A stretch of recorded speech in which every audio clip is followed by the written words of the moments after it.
હે જીયા ભે સૂરજ ચડ્યો અલે શ્રાવણ શ્રાવણ વરસો મેઘ. હે જીયા ભે સૂરજ ચડ્યો અને શ્રાવણ શ્રાવણ વરસ્યો એ જોને મેઘ. મારી બેલી લે હે વિરલો હાંભળ્યો રે. અરે રે જોને આવ્યું રક્ષાબંધન પરબ. આજ બેનીને હે વિરલો હાંભળ્યો. અરે રે જોને આવ્યું રક્ષાબંધન પરબ. નમસ્કાર મિત્રો, આજે રક્ષાબંધનના પાવન પર્વ નિમિત્તે આપ સૌને હું રક્ષાબંધન પર્વની હાર્દિક શુભકામના આપને આપું છું. મિત્રો, ઇતિહાસની અંદર, આપણા પુરાણોની અંદર રક્ષાબંધન વિશેની ઘણી બધી વાતો છે. એમાં અને આધુનિક યુગની પણ ઘણી બધી વાતો છે. તો આજે આ તહેવાર નિમિત્તે આપની સમક્ષ થોડીક વાતો કરવાનું મન થાય છે. આપણે શરૂઆત કરીએ અને સ્વર્ગની અંદર જઈએ. સ્વર્ગની અંદર જ્યારે એમ કહેવાય દેવેન્દ્ર ઇન્દ્ર એ દાનવોથી ભયભીત થઈ અને જ્યારે ઇન્દ્રલોકની અંદર જ્યારે પ્રવેશ કરે છે અને બૃહસ્પતિને વાત કરે છે, ત્યારે દેવી ઇન્દ્રાણી એમની બાજુમાં બેઠા હોય છે.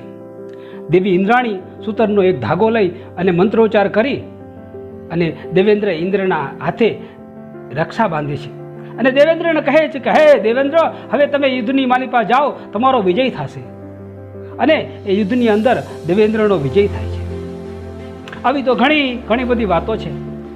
અને આ વાત આવે ત્યારે અલખના નાથ, ત્રિભુવન નાથ, કાળિયા ઠાકર, શ્રી કૃષ્ણ વાસુદેવને કેમ બોલાય? રાજસૂર્ય યજ્ઞની અંદર શિશુપાલ વાસુદેવનું અપમાન કરે છે. ત્યારે એમ કહેવાય કે ચક્રધારી પોતાનું ચક્ર, સુદર્શન ચક્ર આંગળીના ટેરવે ચડાવે છે અને એ આંગળીથી નીકળેલું સુદર્શન એ શિશુપાલનો વધ કરે છે. પરંતુ એ સુદર્શનના કારણે વાસુદેવની આંગળી જે છે એ લોહી લુહાણ થઈ જાય છે. એમની આંગળીમાંથી લોહીની ધારા વહે છે. બાજુમાં રહેલા મહારાણી દ્રૌપદી આ દ્રશ્ય જોઈ અને વ્યથિત થઈ જાય છે. અને મહારાણી દ્રૌપદી પોતાની સાડીનો છેડો ફાડી અને એ વાસુદેવને બાંધે છે. અને ત્યારે ભાવુક થયેલા વાસુદેવ એ દ્રૌપદીને પોતાની બહેન માને છે. અને આ દિવસ એટલે શ્રાવણની પૂર્ણિમા. આવા તો ઘણા પ્રસંગો આપણને ઇતિહાસની માલિપા જોવા મળે છે. પરંતુ 18 દિવસના યુદ્ધમાં જ્યારે ગુરુ દ્રોણે ચક્રવ્યૂહની રચના કરી અર્જુનને સુસરમાં લઈ જાય છે અને એ ચક્રવ્યૂહમાં પ્રવેશ કોણ કરે, એને તોડે કોણ? ત્યારે વીર અભિમન્યુ આગળ આવે છે અને પાંડવોને કહે છે કે હું ચક્રવ્યૂહમાં પ્રવેશવાનું તો જાણું છું, પણ બહાર નીકળવાનું જાણતો નથી. ત્યારે સમગ્ર પાંડવ સેના કહે છે કે હે વીર બાળક, તું અંદર પ્રવેશ કર, અમે તારી સાથે છીએ અને આપણે ચક્રવ્યૂહને તોડી નાખીશું.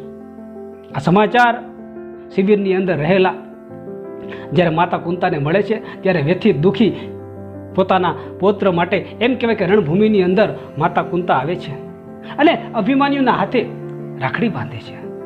અને ગુજરાતના લોકો, ગુજરાતના કવિઓ આ ઘટના એને કંઈક આવી રીતે વર્ણવે છે. હે માતા અભિમન્યુ લે બાંધે અમર રાખડી રે. હે કુંતા અભિમન્યુ લે બાંધે અમર રાખડી રે. હે મારા બાલુડા હો બાળ, હે તારા પિતા ગયા પાતાળ, હે તારી માતા ગયા મોસાળ, હે તારી કોણ રે લતે સંભાળ. હે માતા અભિમન્યુ લે બાંધે અમર રાખડી રે. હે કુંતા અભિમન્યુ લે બાંધે અમર રાખડી રે.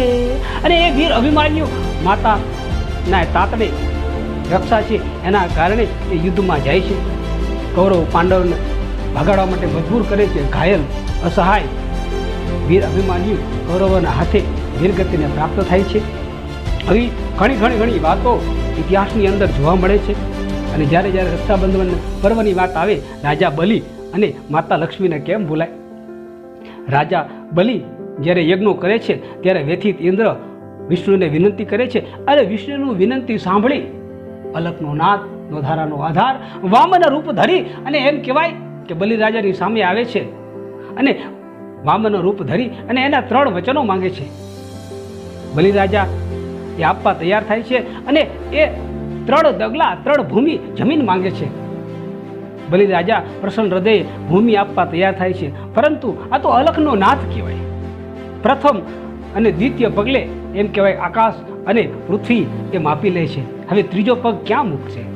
ત્યારે એમ કહેવાય કે રાજા બલિ એ પોતાનું મસ્તક નીચે નમાવે છે અને વામન રૂપ ધરી ભગવાન એમ કહેવાય છે કે બલિરાજાના માથા પર પગ મૂકે છે અને એ બલિરાજા જે છે પાતાળમાં સરકી જાય છે. પરંતુ બલિરાજાથી પ્રભાવિત વિષ્ણુ એને વચન આપવાનું કહે છે, એને માંગવાનું કહે છે કે હે રાજા બલિ, તારી જેવો કોઈ પરાક્રમી દાનવીર રાજા નથી થયો, માંગ માંગ બલિરાજા. અને ત્યારે બલિરાજા એમ કહે છે કે તમે ત્યાં વિષ્ણુ લોકમાં બિરાજો, તેના કરતાં મારા દ્વારે જ ઊભા રહો. અને ત્યારે વિષ્ણુ એના દ્વારપાલ બની અને બલિરાજાને ત્યાં રહી જાય છે. દિવસો જતાં માતા લક્ષ્મીને ખબર પડે છે એટલે વ્યથિત થઈ જાય છે અને એક વાત મુજબ માતા લક્ષ્મી રાજા બલિ પાછી આવે છે અને રાજા બલિને રાખડી બાંધે છે અને પોતાના પતિને ભેટમાં મેળવી, ભાઈપાથી મેળવી અને ભગવાન વિષ્ણુને છૂટા કરે છે. તો આવી તો અનેક વાતો એમ કે આ ઇતિહાસના પાને કઢાયેલી છે. મોગલો અને રાજપૂત યુગની અંદર આવી એક વાત મને યાદ આવે છે. ચિત્તોડના મહારાણી કર્ણાવતી એ વિધવા થઈ જાય છે અને એનો લાભ લઈ ગુજરાતના સુલતાન બહાદુર શાહ એ ચિત્તોડ ઉપર ચડાઈ કરવાની તૈયારી કરે છે. ત્યારે ચિત્તોડની મહારાણી વિચારે છે કે મારે હવે શું કરવું, અને વિચારતા વિચારતા એમનું ધ્યાન હુમાયુ તરફ જાય છે અને હુમાયુને રાખડી મોકલે છે. અને એ રાખડી મોકલી અને માતા કર્ણાવતી કહે છે, એ જી ભાઈ ભાઈ આવજે તું વેલરો અને ચિત્તોડ માથે થઈ ચડાય. એ જી ભાઈ ભાઈ આવજે તું વેલરો અને ચિત્તોડ માથે થઈ ચડાય. બહેનની વીરા લાજ રાખજે, નહીતર જીવ્યા મુવાના જુવાર. બેની તું લાજ રાખજે, અરે રે નહીતર જીવ્યા મુવાના જુવાર. હુમાયુને આ રાખડી મળતા ભારતની ભૂમિની અંદર જન્મેલો આ હુમાયુ બેનની રક્ષા કરવા માટે દળકટક લઈ અને ચિત્તોડ ઉપર આવે છે અને ચિત્તોડની રક્ષા કરે છે. આવા તો અનેક પ્રસંગો ઇતિહાસની અંદર જોવા મળે છે. એલેક્ઝાન્ડર, સિકંદર અને રાજા પુરુ એ બંને વચ્ચેનું યુદ્ધ થાય છે, પરંતુ રાજા પુરુ એલેક્ઝાન્ડરને જીતવા દેતો નથી. એલેક્ઝાન્ડર અસહાય લાગે છે ત્યારે એલેક્ઝાન્ડરના પત્ની એ રાજા પુરુને રાખડી બાંધી અને પોતાનો ભાઈ બનાવે છે.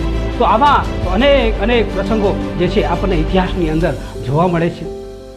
જ્યારે આજે પણ આપણે વાત કરીએ ભાઈ અને બહેનના પવિત્ર તહેવારોની વાત કરીએ, ભાઈ અને બહેનના પવિત્ર પ્રેમ સ્નેહની જ્યારે વાતો કરીએ, ત્યારે બહેન હિંચકા ખાતી હોય અને ભાઈ એને હિંચકે હિંચવતો હોય. આવા તો અનેક દ્રશ્યો આપણી આંખો સામે જોવા મળે છે.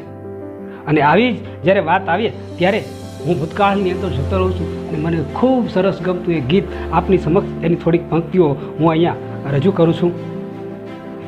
આજ બેની તારો હિંચકો જો લે, હિંચકો જોઈલો ન જાય. આજ બેની તારો હિંચકો જો લે, હિંચકો ખાયો ન જાય. આજ મીઠુડો બેની તારા હિંચકે બેસે. આજ મીઠુડો બેની તારા આજે રે હિંચકે મીઠુડો બેસે. કોયલ ને મોરલા બોલે, બેનીનો હિંચકો ડોલે. કોયલ ને મોરલા બોલે, બેનીનો હિંચકો ડોલે. કોણ હલાવેલી મૂડી ને કોણ ઝુલાવે પીપળી. કોણ હલાવેલી મૂડી ને કોણ ઝુલાવે પીપળી. ભાઈની બેની લાડકી ને બૈલો ઝુલાવે, બેનડી ઝૂલે બૈલો ઝુલાવે ડાળખી. મિત્રો, ભાઈ અને બહેનના પવિત્ર તહેવાર નિમિત્તે આપ સૌને ફરી એક વખત હાર્દિક શુભકામનાઓ આપું છું. સાથે સાથે એ પણ વાત કરું છું, આપણે પર્યાવરણને બચાવીશું તો પર્યાવરણ આપણને બચાવશે. શાળાઓની અંદર આપણે જોતા હોઈએ છીએ કે રક્ષાબંધનનું જ્યારે પર્વ ઉજવીએ ત્યારે બાળકો ખૂબ સરસ મજાની પરણોની ફૂલોની અનેક વેસ્ટમાંથી બેસ્ટ ખૂબ સારી સારી રાખડીઓ બનાવતા હોય છે. તો આ નિમિત્તે મારે એક આ પણ વાત કહેવી છે કે આવા તહેવારોમાં આપણે પર્યાવરણને નુકસાન ન પહોંચે અને પર્યાવરણ કેમ બચે એની પણ આપણે વાત કરવાની છે. સાથે સાથે એક અંતિમ વાત હું કહી દઉં છું કે આવા પ્રકારના વિડીયોનો મારો આશય ફક્ત ને ફક્ત એક જ છે કે માનવની અંદર રહેલી સુસુપ્ત જે શક્તિઓ જે છે એ બહાર આવે. એ માણસ ચાહે બાળક હોય, ચાહે યુવાન હોય કે ચાહે વૃદ્ધ હોય, એની અંદર જે કંઈ છે, કુદરતે એને જે કંઈ આપ્યું છે એને એ લૂંટાવા માટે આવ્યો છે. એને જે આવડે છે એને લૂંટાવા માટે આવ્યો છે. અને જ્યાં સુધી આપણે એ લૂંટાવી ન દઈએ ત્યાં સુધી એમ કહેવાય આપણે અહીંયાના ઋણમાંથી મુક્ત નથી થઈ શકતા. તો ફરી એક વખત આપ સૌને રક્ષાબંધનની હાર્દિક શુભકામનાઓ સાથે આપનો ખૂબ ખૂબ આભાર, ધન્યવાદ.